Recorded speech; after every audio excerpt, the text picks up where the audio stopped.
नमस्कार श्रोते हो. श्राव्य कथा मराठी या चॅनलवरती आपले सहर्ष स्वागत आहे. श्रोते हो, श्राव्य कथा मराठी या चॅनलवरती मी सध्या आपल्याला सुप्रसिद्ध रहस्य कथाकार श्री बाबुराव अर्नाळकर यांनी लिहिलेली आणि मनोरमा प्रकाशन यांनी पुनर्मुद्रित केलेली रहस्य कथा सादर करत आहे. कथेचं नाव आहे जंगली माणूस. या कथेचा पुढील भाग 11वा. एखाद्या लक्षाधीशाचा खाजगी चिटणीस बनवून दर महिन्याला 42 पाऊंड पगार मिळायला भाग्य लागते. जॉर्डन हा तो भाग्यशाली तरुण होता. त्यात त्याची बायको सुंदर आणि त्याची लहान मुलगी तर अतिशय सुंदर होती. ते छोटे कुटुंब समाधानाने आणि आनंदाने जगत होते.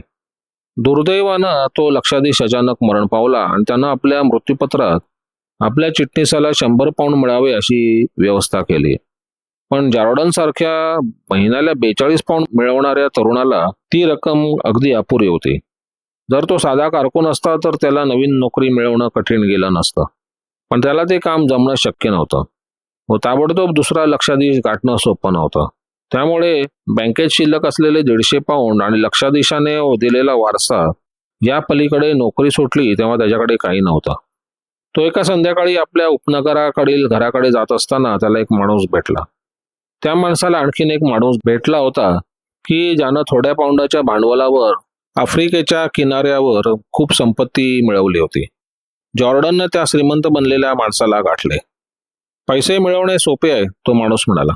ज्या ठिकाणी व्यापाऱ्यांची विशेष गर्दी नाही अशा सँडर्सच्या हद्दीत तुमचा शिरकाव झाला तर पैसे मिळतील. पण सँडर्स महापाजी माणूस आहे. त्या भागातील जंगली लोकांचा तो देवच आहे. त्या रात्री त्या तरुण जोडप्यानं खूप चर्चा केली. त्यांच्यासमोर सँडर्सच्या ताब्यातील प्रदेशाचा नकाशा होता. सँडर्स कदाचित तुम्हाला संधी देईल असं जॉर्डनला त्याच्या बायकोनं सांगितलं. नंतर त्याने प्रवास खर्चाचा अंदाज घेतला आणि आपलं सर्व सामान विकून बायको मुलगी एखाद्या सामान्य ठिकाणी राहिली तर त्यांना वर्षाला जेमतेम पोट भरता येईल एवढे 50-60 पाऊंड मागे ठेवून जॉर्डन प्रवासाला निघाला. काही आठवड्यांनी बेकार जॉर्डननं निश्चय केला. जवळचे पैसे केवळ बसून खाण्यात अर्थ नव्हता. प्रवासात इतर व्यापाऱ्यांकडून त्याला सँडर्सची जी माहिती मिळाली ती ऐकून तो निराश झाला होता. सँडर्सनेही त्याला बॅग घेऊन किनाऱ्यावर उतरताना पाहिले तेव्हा कपाळावर आठ्या चढवल्या होत्या. जॉर्डन अगदी मोकळ्या मनानं आपली हकीकत सँडर्सला सांगितली. मी श्रीमंत होण्यासाठी निदान सुखात जगण्या इतके पैसे मिळवण्यासाठी इथे आलोय, तो म्हणाला. मग तर तुम्ही अगदी दुर्दैवी ठिकाणी आलात, सँडर्स म्हणाला. म्हणूनच मी इथे आलोय, कारण मी दुर्दैवी माणूस आहे, जॉर्डन म्हणाला आणि त्यानं काही न लपवता आपली माहिती सँडर्सला दिली. तुला मी परत जाण्याचा सल्ला देऊ शकत नाही, कारण परत जाण्याइतके तुला आता पैसे नाहीत. शिवाय मी परत पाठवले तरी तू जाणार नाहीस.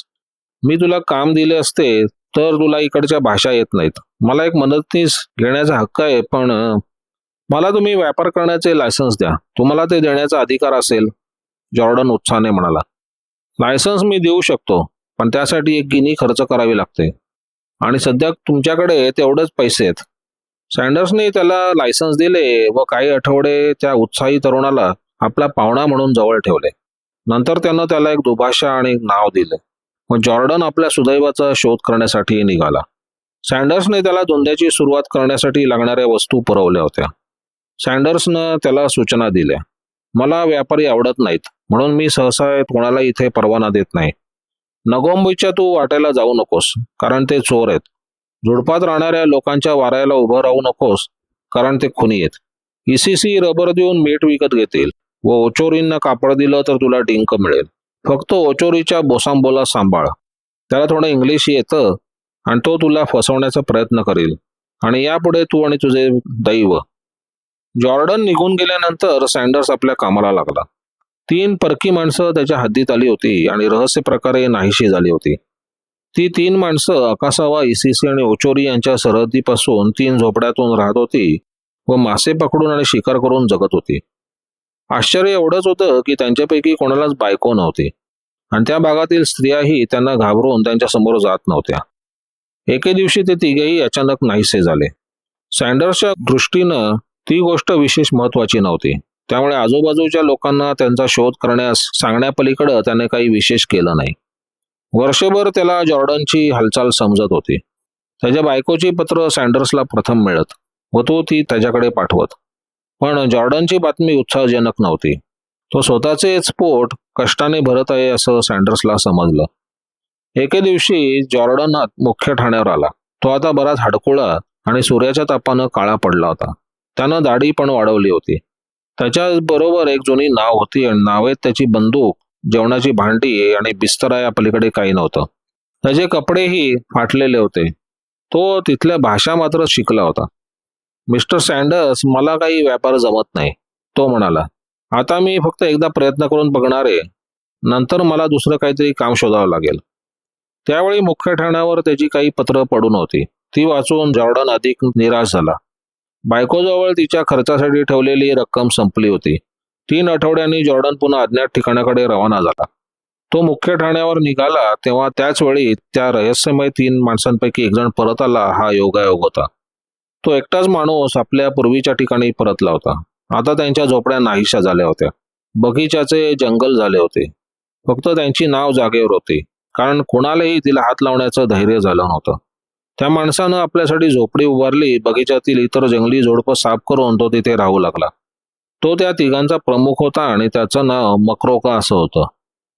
सँडर्सला तो परत आल्याची माहिती समजली. एके दिवशी तो नदीतून त्याच ठिकाणावरून जात असताना चौकशी करण्यासाठी थांबला.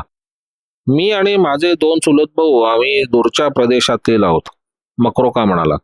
आम्ही काही कारणाकरता आमच्या मुलखात परत गेलो होतो. आमचं काम परत झाल्यावर आम्ही इथे यायला निघालो. वाटेत माझा एक चुलत भाऊ आजारी पडून मेला आणि दुसऱ्या वेलिस नावाच्या माणसाला सिंहाने ठार केलं. मी आता इथे एकटाच राहतोय. मी झुलू जातीचा आहे. सँडर्सने त्याच्याकडे बराच वेळ बघितलं. 4000 मैलांचा पायी प्रवास करत तो माणूस वाळवंट, नद्या, जंगले ओलांडत शेकडो जंगली जमातीच्या प्रदेशातून प्रवास करत येथे आला होता. तो झुलू होता यात शंका नव्हती. जर तू इथल्या कायद्याचं पालन करशील आणि इतर कोणालाही त्रास देणार नाहीस तर तुला इथे राहता येईल, सँडर्स म्हणाला. सँडर्स जाहिरेतून जात असताना विरुद्ध दिशेतून येणारी जॉर्डनची नाव त्याला दिसली. जॉर्डनने त्याला हात हलवून सलामी दिली आणि ते दोघे आपल्या मार्गाने चालते झाले. अंधार फार पडला होता, त्यामुळे जॉर्डनने आपली नाव किनाऱ्याला लावली. तेव्हा त्याला मक्रोकाची झोपडी दिसली. त्यानं त्या झोपडीजवळ आपला छोटा तंबू उभारला. मक्रोकानं त्याच्याकडून काही कापड विकत घेतले आणि त्याला सोन्याचे नाणे दिले. तेव्हा जॉर्डनला आश्चर्य वाटले. दोघांनी काही गप्पा गोष्टी केल्या आणि जॉर्डन आपल्या तंबूत गेला. जॉर्डनला झोप आली नाही.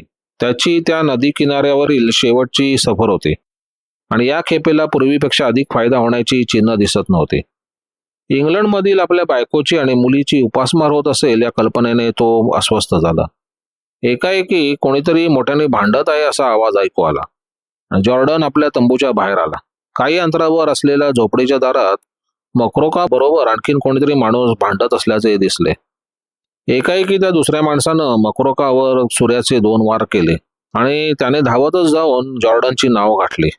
जॉर्डननं 3 वेळा पिस्तूल झाडलं. तिसऱ्या गोळीनं तो माणूस नावेतून पाण्यात पडला आणि जॉर्डन मक्रोकाकडे गेला. वेलीस ते काय झाले? त्या झुलूनं क्षीण स्वरात विचारलं. त्याला मी ठार केले, जॉर्डन म्हणाला. तर मी हकीकत सांगतो ती सँडीला सांग, मक्रोका म्हणाला. मगा मी सर्व सत्य सांगितलं. फक्त वेलीस जिवंत नाही असं खोटं सांगितलं. आम्ही तिघे भाऊ काही हिरे घेऊन इथे आलो होतो. काही दिवस इथे राहिल्यानंतर आम्ही मुलखात परत गेलो व त्यातील हिरे विकून टाकले. पण आम्हाला इथून पळ काढावा लागला. वाटेत वेलिसने आमच्या वाटणीचे हिरे बळकवण्याचा प्रयत्न केला. तेव्हा आम्ही दोघांनी त्याचे हिरे काढून घेतले आणि त्याला मार दिला आणि तो जंगलात पळाला. पण दुर्दैवाने माझा दुसरा जोडीदार वाटेत आजारी पडून मरण पावला. मी एकटाच इथे परत आलो. तुम्ही वेलिसला ठार केले म्हणून सर्व हिरे तुम्हाला देऊन टाकत आहे.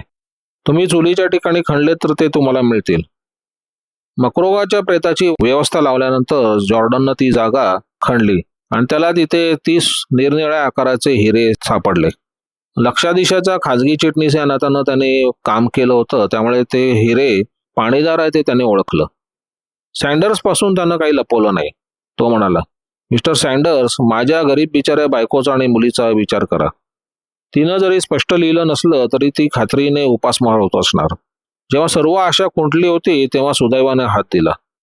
तो आणखीनही काही बोलला असता, पण काही अंतरावर इंग्लंडकडे जाणारी अगबोट उभी होती आणि त्याला त्या बोटीवर जाणारी होडी पाण्यावर होती. मला तू जे काही सांगितलंस ते अजिबात विसरून जा, सँडर्स म्हणाला. मी जर तुझ्या जागी असतो तर इंग्लंडमध्येही या संबंधी काही बोललो नसतो.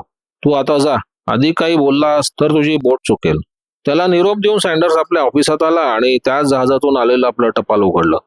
जो पहिला लिफाफा त्याने उघडला त्यात लिहिलेलं आहे, वेलिस मकरोका आणि कामा या नावाचे 3 झुलू हिऱ्यांचा चोरटा व्यापार करत असल्यामुळे किंबर्लेच्या अधिकाऱ्यांनी वॉरंट सोडले. ते तिघे 2 वर्षापूर्वी नाहीसे झालेत. त्यांच्याबद्दल काही माहिती मिळवल्यास कळावी. सँडर्स त्या खलित्याकडे बराच वेळ बघत राहिला. जॉर्डनच्या ताब्यातील हिरे जप्त करणे त्याचे कर्तव्य होते, पण त्याच्या बायकोची आणि मुलीची उपासमार होत आहे. सँडर्स स्वतःशीच म्हणाला, हे असले लोक लग्न तरी कशाला करतात काय माहिती. सँडर्सने आपली लेखणी उचलली आणि त्याच खलित्याखाली 2 शब्द लिहिले आणि आपली सही केली. माहिती नाही, सँडर्स. सँडर्सच्या आयुष्यातील तो पहिलाच गुन्हा होता. सँडर्स जहिरेच्या डेकवर आराम खुर्चीत बसला होता. त्याच्या मांडीवर पुस्तक होते, पण त्याचं लक्ष नव्हतं. डाव्या बाजूला नगुंबीचं अरण्य आणि उजव्या बाजूला इसिसचा प्रदेश होता. वसंत ऋतू असल्यामुळे आजूबाजूची वनश्री अतिशय मनोहर दिसत होती. त्याकडे देखील सँडर्सचं लक्ष नव्हतं. सुकाणू हातात घेतलेला माणूस त्याच्याकडे मान वळून म्हणाला, एक माणूस नावेत उभा आहे आणि त्याची तुझ्याबरोबर बोलण्याची इच्छा आहे. सँडर्स मागे उभ्या असलेल्या अबिबू म्हणाला, तो खात्रीनं वेडा असणार. या दिवसामध्ये इसिसीचे तरुण अनेक वेडाचार करतात. पण सँडर्सच्या हुकमाप्रमाणे जाहिरी थांबवण्यात आली होती आणि त्या माणसाला वर घेण्यात आले होते. मी इसिसीचा कोंबोली, तो तरुण म्हणाला. मी एका खेड्यात राहतो आणि त्या खेड्याच्या प्रमुखाच्या मुलीवर माझं प्रेम जडले. हे एवढं सांगण्यासाठी तू आमचं जहाज थांबवलंस? अबिबू संतापाने म्हणाला. पण तो तरुण अबिबूकडे दुर्लक्ष करून म्हणाला, देवा, नमिमीवर माझं प्रेम आहे, पण तिचा बाप माझ्याकडे 2000 मटाको मागतो. तिचं माझ्यावर प्रेम आहे. मी 1000 मटाको जमा केलेत. मी काय करावं असं तुझं म्हणणं आहे? देवा, तू जर त्या प्रमुखाला सांगितलं तर तो आपली मुलगी फुकटात देईल. तसं मी करू शकणार नाही. अबिबू, तू या माणसाला बरोबर घे आणि देवा, मी चाबूक तयार ठेवलाय. तू याला फटक्याची शिक्षा देणार आहे मला माहिती आहे. याला आपल्या साठ्यातील 1000 मटाको दे, सँडर्स म्हणाला, म्हणजे त्याला हवी ती बायको विकत घेता येईल. अबिबू आणि इतर माणसं सँडर्सकडे बघतच राहिली. तो खुश झालेला तरुण 1000 मटाको नावेत घालून गाणं गात तिथून निघून गेला. तो दिसेनासा होईपर्यंत सँडर्स त्याच्याकडे पाहत जहाजाच्या कठड्याला टेकून उभा होता. नंतर त्यानं जहाज वेगानं चालवण्याचा हुकूम दिला. सँडर्सने आपल्या हातातील पुस्तक बाजूला टाकले आणि आपल्या खोलीतील तिजोरी उघडून त्यानं आपलं बँक बुक बाहेर काढलं. सँडर्सला दिवसाला 6 पाऊंड पगार मिळत होता. त्याची शिल्लक आता 5 आकड्यांवर गेली होती. शिवाय त्यानं लागोस येथे जमीन विकत घेतली होती. त्यानं बँक बुकातील शिल्लक तपासली आणि नंतर ते पुन्हा तिजोरीत ठेवले. तो जेव्हा आपल्या मुख्य ठाण्यावर पोचला तेव्हा त्यानं आपल्या बंगल्याकडे कपाळावर आठ्या चढवून बघितले. एरवी ती जागा त्याच्या आवडीची होती, पण आज त्याला तिथे आणखीन काहीतरी हवे होते असे वाटू लागले. घराच्या पायऱ्या चढलेला सँडर्स पुन्हा मागे फिरला आणि आपल्या विचारात गडून तो अभावितपणे हौसा पलटणीच्या बराकीकडे गेला. कॅप्टन हॅमिल्टनने त्याला दुरून बघितले आणि तो सहज म्हणाला, आलात परत? नाही, मी अद्याप नदीवरच आहे, सँडर्सने उत्तर दिले. हॅमिल्टन आपल्या घराच्या ओटीवर बसला होता. त्यानं आपल्या नोकराला हाक मारली आणि सांगितले, सँडीसाठी लवकर चहा तयार कर. तुमची सर्व मंडळी खुशाल आहेत ना? होय, सगळे खुशाल आहेत. तुमच्या कुटुंबातील मंडळी नेहमीप्रमाणे खून, जादू वगैरे करत असतात आणि तुमचा नातेवाईक बोसांबो हाही नवीन गाणी आणि गोष्टी रचत असेल. बोसांबोला अलीकडे कसली तरी चिंता लागली असावी असं वाटतं, पण काय भानगडे ते समजत नाही, सँडर्स म्हणाला. मला ते कारण माहिती आहे, हॅमिल्टन हसून म्हणाला. त्याचं आपल्या बायकोवर अतिशय प्रेम आहे. त्याच्या बायकोला झालंय काय? जे इतर स्त्रियांना अधूनमधून होतं तेच आहे. बोसांबोला मुलगा होईल की मुलगी असा विचार पडलाय आणि बायकोची सुखरूपपणे सुटका व्हावी याबद्दल तो चिंता करत आहे. असे? हे मला तर माहीत नव्हते, सँडर्स म्हणाला. तुम्ही कोसुमकुसू येथे गेला होता तेव्हा आपली रूथ कशी आहे? हॅमिल्टनने विचारलं. ती आनंदात दिसली. मीच तिच्याकडे तिची पत्र पाठवली होती. ती दिसायला बरी आहे नाही का? हो, फारच सुंदर आहे, सँडर्स म्हणाला. त्यानं फारच या शब्दावर निष्कारण जोर दिला होता. पण काय? हॅमिल्टनने विचारलं. काही नाही, तिनं त्या प्रकारे आपलं आयुष्य घालवू नये असं मला वाटलं. आता मला पत्र लिहायची आहेत. सँडर्स जणू काय आपल्या मागे वाघ लागलाय अशा प्रकारे धावत आपल्या बंगल्यात गेला. ते पाहून हॅमिल्टनला आश्चर्य वाटलं. त्यानं एकही पत्र लिहिलं नाही. काही तासांनी त्याचा एक नोकर त्याच्या खोलीत गेला. तेव्हा सँडर्स पाय टेबलावर टाकून अंधारात बसला होता. बाजूच्या खेड्यात लग्नाची मेजवानी होती आणि ढोलकी वाजत होती. आपली बोटं टेबलावर आपटून सँडर्स त्या ढोलक्यांना साथ करत होता.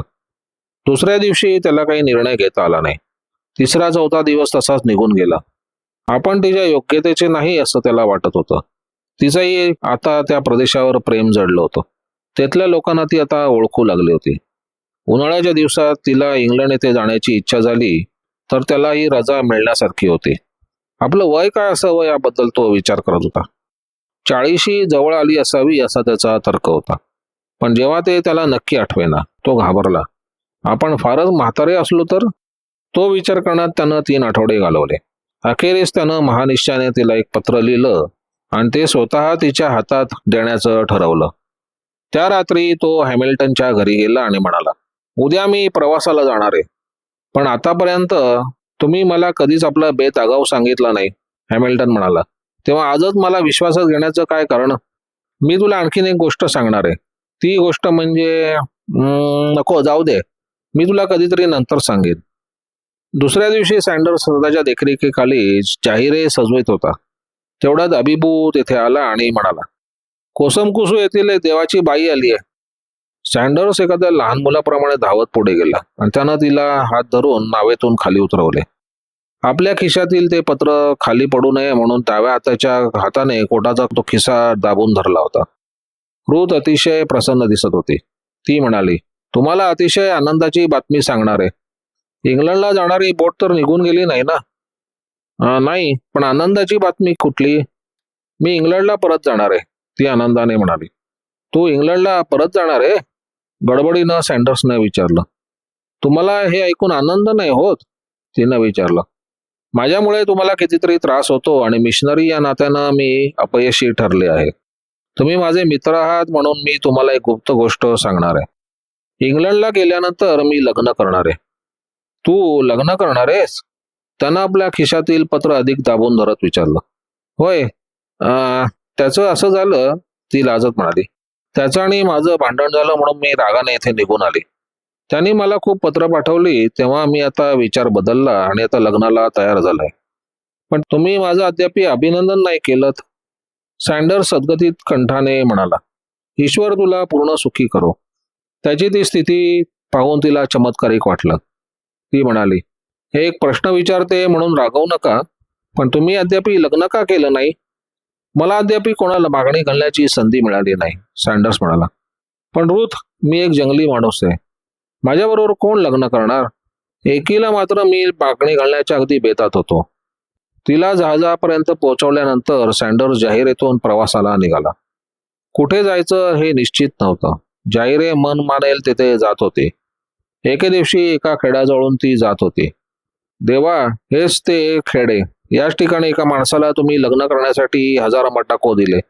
तर मग त्या सुखी माणसाची आपण भेट घेऊया, सँडर्स म्हणाला. पण जेव्हा त्या तरुणाला जाहिरेवर आणले तेव्हा तो अतिशय खिन्न दिसत होता. तुला ती बायको मिळाली काय? मिळाली, पण सैतान तिला घेऊन जाईल तर बरं होईल असं मला वाटतंय, तो तरुण खेदाने म्हणाला. लग्नापूर्वी ती माझ्यावर फारच प्रेम करत होती, पण आता ती मला मुळीच किंमत देत नाही. आजच सकाळी मी तिला काही मासे शिजवण्यासाठी दिले, पण तिने मला शिव्या दिल्या आणि सगळ्या गावासमोर माशांचे भांडे माझ्या डोक्यावर आपटले. देवा, तू जर मला काडीमोड करण्याची परवानगी दिलीस तर तुला तिच्या बापाकडून 1000 मटाको परत मिळतील आणि मी सुखी होईल. मला तसं करता येणार नाही. ती तुझी बायको आहे आणि ती कशी असली तरी तू सांभाळायची.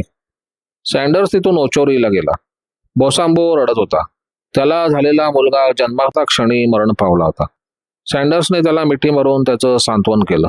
तो म्हणाला, बोसांबो, हे सर्व देवाने पूर्वीच लिहिलेलं असतं. होय देवा, बोसांबो म्हणाला आणि सँडर्सच्या कुशीत मान खुपसून रडू लागला. सँडर्स आपल्या जहाजावर गेला. तेथे जाताच कित्येक दिवस उराशी बाळगलेलं ते पत्र काढून त्याने त्याचे तुकडे केले आणि ते नदीत फेकले.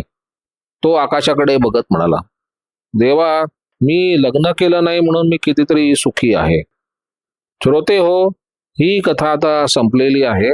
धन्यवाद.